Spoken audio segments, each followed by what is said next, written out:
This is the next video of our Spring Boot series. And so far, we have seen how we can list all the employees present in this list. And next, we had written an endpoint where we were sending the ID of an employee and we were searching this ID in this particular list. Now, in this video, we will create one endpoint where we will be adding employee to this list. So for that, we will have to create one post mapping. So let us start writing the code. Add employee to the list at the rate. For this, we will need post mapping. The rate post mapping.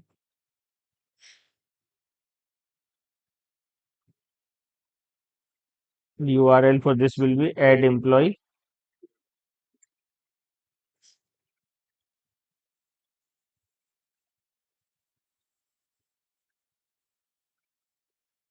The rate request body employee. Employee.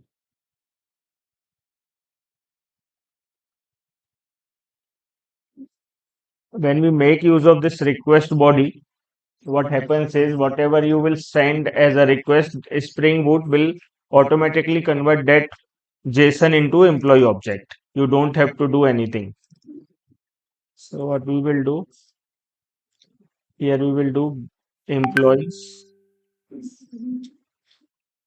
dot add employee, and we will return same employee from here. So the user knows that this employee is added. Now let us start our application.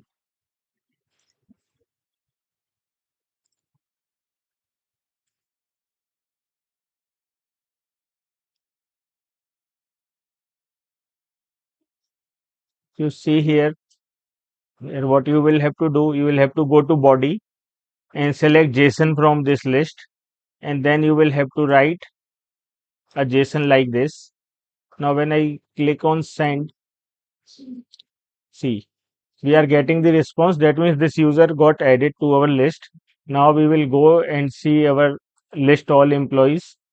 Until now it was returning 3 employees. Now it should return 4.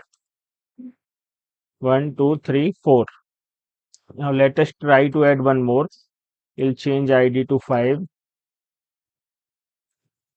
To 5. Department 5.